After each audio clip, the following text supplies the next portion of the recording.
Some people do make themselves into victims. They kind of identify with the victim role.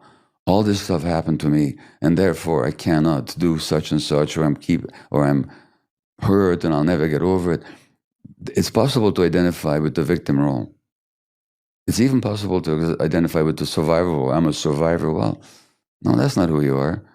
You survived, but who you are is much greater than that particular experience, and who you are is always much greater than your suffering. Yeah. And so it is possible for some people to identify with the suffering in the past to such a degree that they stop moving forward. So recognizing what happened doesn't necessarily create a victim identity. The victim identity says, this happened to me and I'm helpless in the face of it. Mm-hmm. Well, that goes against my concept of agency. So that in order to be able to exercise agency, you got to let go of the victimhood. Yes, I was a traumatized Jewish infant under the Nazis. That's my reality. There's nothing I can do that's what happened. But I don't have to live the rest of my life by what I made that mean at the time. And so that's the whole thing of healing, is that you recognize what happened, you fearlessly look at it, you don't deny it anymore, but at the same time, you work not to let that define who you are, how you move forward, how you see the world. Yeah. Because trauma, again, is not what happened to you. It's what happened inside you as a result of what happened to you. And that's the good news. Because if trauma was what happened to you, that somebody sexually abused you, or that your parents died in a war, mm-hmm. if that was the trauma, there's nothing you can do to change that. That happened. It was never not going to have happened. But if the trauma is the wound that you incurred inwardly, you can heal that wound at any time. Let's define trauma. You have this idea of the capital T trauma and the lowercase t trauma. And perhaps your definition differs from what people might conventionally think about when they think about trauma. It's true. The average person, when they think about trauma, they think of horrible events like a war, like extreme abuse, physical, sexual, emotional abuse, catastrophes, people dying, and so on. And, those are traumatic. But trauma is not the events. Trauma comes from the Greek word for wounding. So trauma is a wound that you sustain. And you can be wounded without catastrophic events. So those traumas, the big, noticeable, terrible events that happen to you, they're called, we can call big T trauma. Mm-hmm. But you can also wound people, not only by hurting them badly, but simply by not meeting their needs. And in this society, a lot of children grow up with their essential human needs being met. So that's what I call small T trauma, where people aren't doing bad things to you necessarily, but the good things that should be happening are not happening. Mm-hmm. So you can hurt people by hitting them. You can also hurt people by not giving them water, so not meeting their needs. Mm-hmm. In that sense, we have certain emotional needs as human beings, as evolved human beings, that this society not only fails to meet, but actually tramples on very deliberately and very chronically. So a lot of children get traumatized, not just by what happens to them, but by what doesn't happen to them that should have happened. So emotional repression has huge implications physiologically. And emotional repression is one of the impacts of childhood trauma. Why? The child is born with some fundamental needs. One of them, as I've articulated earlier, is for attachment, for closeness, proximity, unconditional loving acceptance by caring adults. Not just the human child. All mammalian children have that need. Without that, they don't survive. So that's called attachment. The seeking of closeness and proximity for the purpose of being taken care of or to take care of the other. And our brains are wired for attachment. We have circuits in our brain dedicated to the attachment relationships. And that's so important all through our lives, but especially when we're infants and young children. Now, but we have another need. We've already talked about it. I just haven't named it. The other need is for authenticity, which is to be ourselves, connected to our bodies and our gut feelings. Because again, without access to our gut feelings, we don't survive. out there in nature where we evolved and where we lived until 15,000 years ago. And so that authenticity is very important, to be connected to yourself so that you know when you're safe and when you're not. You know what you want and what you don't want. You know how to say no when you don't want something. You know how to say yes when you do. That's authenticity. Auto, the self, being ourselves. And to go back to Harry, his challenge all his life was that he wasn't allowed to be authentic. He had to play a certain role and fit into a certain set of expectations of how to be and who to be. And he could never figure out, who am I really, in that context. But that's so general. So many of us face that challenge of, who are we really? Who are we authentically? As opposed to what's expected of us. Now, so we have these two needs. Attachment on the one hand, authenticity on the other. Ideally, the two are not in conflict. Ideally, you can be in a relationship, or I can be in a relationship where we can be ourselves and be accepted and connected with. And that's ideal all our lives. But what happens to a young child where if they're authentic, they're not accepted? So for example, certain psychologists recommend that angry children should be punished for their anger, rather than their anger being understood as to what it's all about and the child being taught different ways to express it. They're just to be punished for it, and by different ways. By the way, if you're a parent of a 2-year-old and if you don't frustrate your child, you're probably not doing a good job, because your 2-year-old may want a cookie before dinner. And you say, no, cookie before dinner. Oh, I want a cookie. In a minute, they're throwing a tantrum. Because what do even adults do when they're frustrated? They throw tantrums.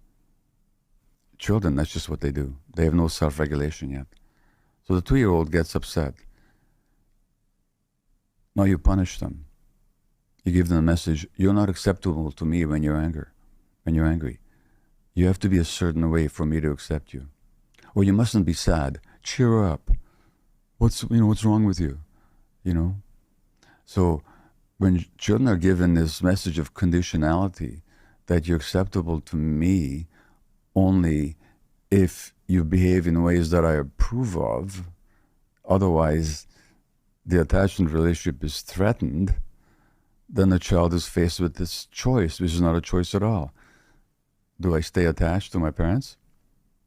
If my father's an alcoholic, and the only way I can find acceptance is by repressing my emotions and not show my sadness and my fear, then do I show my sadness and my fear or my anger? Or do I threaten the relationship? Well, there's no choice at all. The child will choose the attachment. And therefore they give up connection to themselves, which is the essence of trauma. That disconnection from ourselves, not in my own words, in the words of other trauma theorists who I agree with, the worst aspect of trauma is the disconnection from ourselves. We have certain needs as human beings. See, children have 4 basic needs. They have a need to be strongly attached to adults who take care of them, or who are with them all the time, by the way, because as we evolved as human beings over millions of years, and for most of our species existence as Homo sapiens, we lived in small communities where the parents were always around the kids. So secure attachments. Mm-hmm. And extended family. Extended family, well, community, right. And then children have a need not to have to work to make their relationship with the parents work. They have to be able to rest in the security that there's nothing they can do to destroy their relationship, and there's nothing they need to do to make it work. Now, in our society, we make our kids work to be accepted. You have to be good, you have to be smart, you have to be good looking, or you have to behave acceptably. Otherwise, you're going to get a timeout, and we're going to say to you, no, you can't be with us. We're going to deprive you of our contact for a little while. Jordan Peterson, Canadian psychologist, says that an angry child should be made to sit by themselves until they come back to normal. In other words, it's not normal for a kid to be angry. Well, let me tell you, it's very normal for a 2-year-old to be angry because they get frustrated. Mm-hmm. Now, if we give the message to a 2-year-old, you're not acceptable to me when you're angry, basically you're saying to them, don't be yourself, suppress who you are, in order to be accepted. Love is conditional. Love is conditional. That's the message you're giving. Yeah. A lot of kids in this society are getting the message that love is conditional. We tell parents not to pick up their crying babies. Or you tell a mother, they need to learn how to be okay being without that nurturing that's so crucial in that. No, you tell a mother gorilla not to pick up their baby when it's crying. Or tell a mother cat to ignore the little kittens meowing, you know. But so that children have the need to be able to experience all their emotions fully and that be accepted by the parents. Well, we tell parents, no, your children's anger is not acceptable. Mm-hmm. So children get the message that they're not acceptable. You have to work to be acceptable. You have to suppress yourself to be acceptable. And children need free play out there in nature. Free play, not with gadgets, not with cell phones, not with games on the internet, but free play in nature. These are essential needs of human beings. Mm-hmm. There's an assumption in mental health diagnoses, and the assumption is that they explain why people suffer, but they don't. It's totally circular. So I've been diagnosed with ADHD. So they say Gabor has ADHD. How do we know that Gabor has ADHD? Because he tends to tune out and he's got trouble sitting still. Why does Gabor tune out and have trouble sitting still? Because he's got ADHD. How do we know he's got ADHD? Because he tunes out and he's got trouble sitting still. Or Gabor is depressed. How do we know? Because he's got a low mood and is isolating. Why is he isolating and has a low mood? Because he's got depression. How do we know he's got depression? Because it's totally circular. So these diagnoses, they may describe things, they don't explain anything, and they certainly cannot be reduced to biological events in the brain. I'll define addiction as manifested in any behavior in which a person finds temporary pleasure or relief, but suffers negative consequences in the long term and doesn't give up despite the negative consequences. So pleasure, relief, and craving in the short term, harm, and inability to give up in the long term. Now notice I said nothing about drugs. I said any behavior. So it could be substances, cocaine, crystal meth, caffeine, nicotine, whatever, alcohol, heroin. Yes, also gambling, shopping, sex, pornography, eating, self-cutting, anorexia, bulimia, work, internet, gaming, extreme sports. The issue is not the behavior as such, it's the internal relationship to it. If there's craving, pleasure, and relief in the short term, harm in the long term, and you're not giving it up, you got an addiction. I don't care what to. In other words, addiction, the addicted person just wants to feel like a normal human being. So addiction is neither a choice, nor is it a disease. It's an attempt to solve the problem. And that problem is rooted in trauma. Even somebody who's heavily drinking right now, if they say I'm an alcoholic, I say, no, you're not. That's not who you are.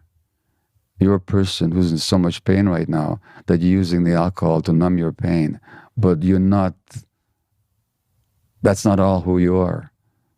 So that there's not just a recovered person who's no longer an alcoholic. Even the alcoholic is not an alcoholic in the sense that I'm talking about right now. Yes, they're drinking. Yes, they're hurting themselves. Yes, they're destroying their lives. That's all true.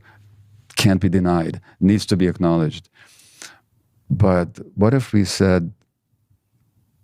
outlawed the word addict and you couldn't say about anybody that so-and-so is an addict? What if you had to say about them, so-and-so is a human being who suffered a lot in life, and then right now they're trying to escape from their suffering to this particular behavior?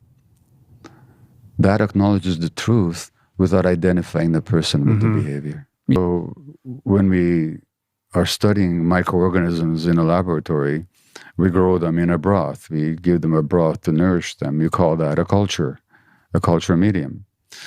And if the organisms in this culture medium, this culture broth, were dying off in great numbers or not thriving or ill, we would call that a toxic culture. I'm saying that when in a society like ours, more and more people are getting sick, more addicted, more mentally ill, more people are cutting themselves, more people are dying of overdoses, that's also representative of a toxic culture. And I'm saying that that's what we live in. Hence the subtitle of the book, Trauma, Illness, and Healing in a Toxic Culture. This culture is not one that supports healthy human growth.